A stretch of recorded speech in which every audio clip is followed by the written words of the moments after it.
Welcome back to week 3 of our Pilates video. I hope you've been able to practice the last 10 exercises. We're going to add another 5 to it today. I'm hoping too, now that you've been working on Pilates, you will be able to begin to see the benefits that I find and I feel from my practice of Pilates. So this week, the 5 exercises are going to be standing and seated. So we're going to start with standing correctly. So make sure your feet are hip distance apart. So again, you can go from them together and then just gently take your toes apart and bring your heels in line. You're going to start with the head. You're going to imagine that from behind the ears, you're being gently lifted up towards the ceiling, elongating the spine. You let the tailbone drop towards the floor. Let your arms hang gently, relaxed at your side.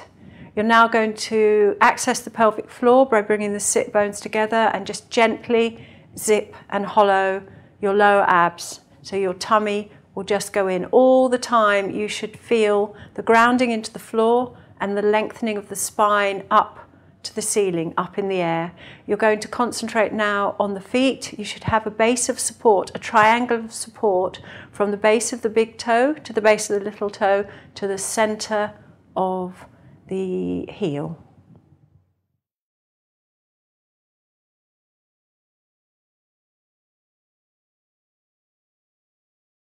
So we're going to do a couple of exercises standing correctly. So standing correctly with movement.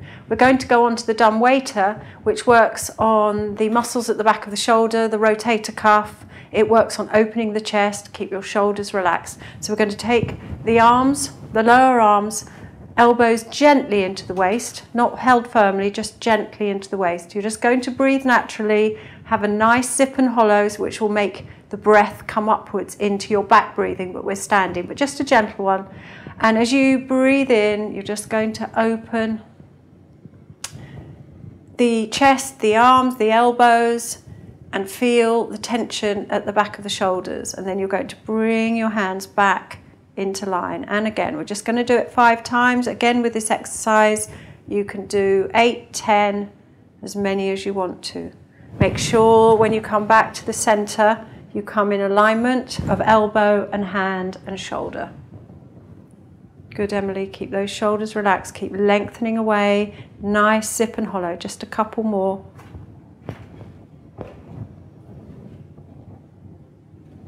Just keep the wrist and the elbow in line. Don't let the rib cage hip connection go, otherwise you will lean back slightly. Yes, and you've now gone back to balanced on your big toe joint. Can you feel that? Well done.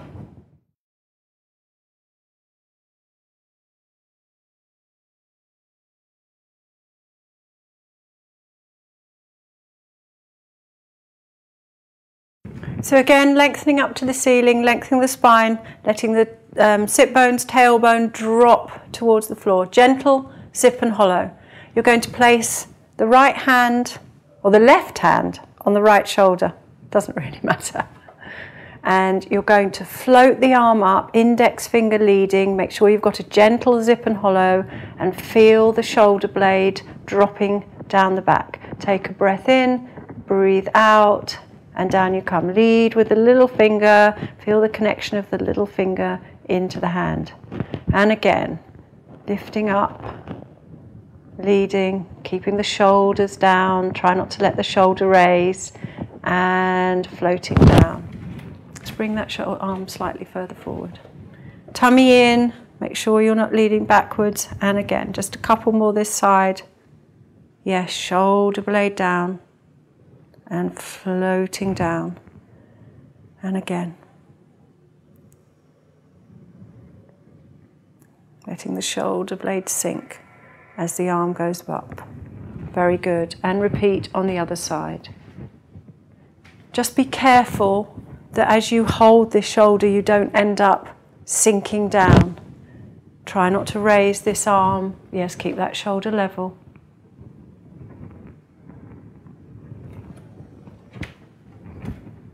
Good, keep lengthening the spine. Keep this shoulder down as you float up. Feel the shoulder blades sinking down towards the waist.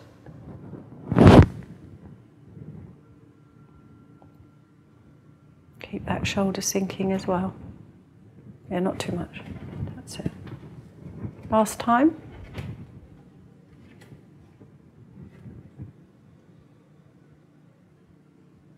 Well done.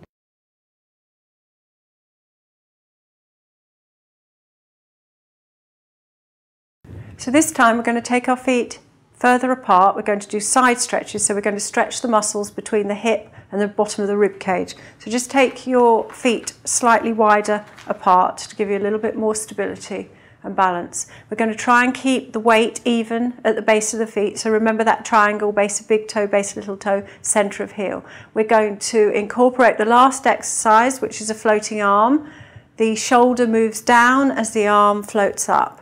We're then going to go over into a side stretch, but try and keep the pelvis level and keep the foot you're stretching away from grounded. You come back to the centre and float the arm down. And the other side, breathe in and breathe out over into that stretch. You could stay here and take a couple of breaths in that stretch, or you can breathe in and breathe out to come back. We'll do it twice more each side. So remember, we're looking for good shoulder patterning, keeping that shoulder down, keep your tummy zipped up and reaching over. Try to keep the hips in line with the feet and just stretch the side of the body.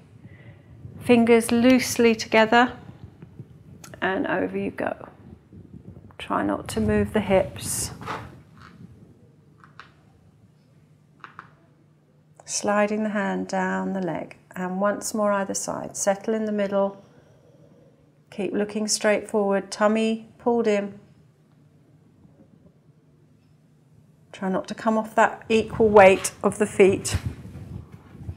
And last time. Keep that shoulder down. Yes, sit it down in the back, and over you go.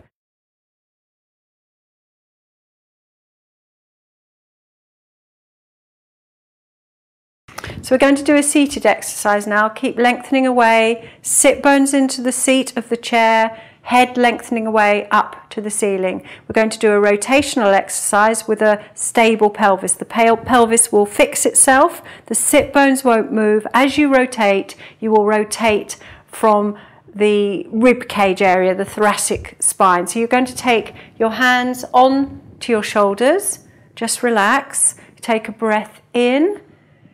Breathe out, zip and hollow. And then as you breathe in, rotate to one side. Try and keep the length, try not to go too far. Keep your chin in line with your hands. Breathe out to come back to the center. Breathe in to rotate the other way. And breathe out to come back. As you rotate away, if you're rotating to the right, really push your left hand hip backwards so that you can get the stretch and movement. If you don't want to move on each breath, then slow it down. Breathe in the center, sitting up straight, lengthening away. Breathe out to rotate. Breathe in to stay still. Lift your breastbone slightly, Emily. Breathe out to rotate back to the center. Do one more like this. Again, you can do 5 repeats, 8 repeats. Just gently keep moving, zipping and hollowing, lengthening the spine all the time. Shoulders relaxed.